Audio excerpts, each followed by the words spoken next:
ಒಬ್ಬ ತಾನೆ.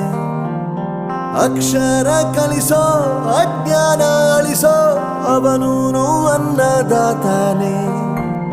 ತಪ್ಪು ಸರಿಯ ತಿದ್ದಿ ತಿಳಿ ಹೇಳಿ ಸಮಬುದ್ಧಿ ನಮ್ಮ ಚಿತ್ತ ಶುದ್ಧಿಯಾಗೋ ಹಾದಿ.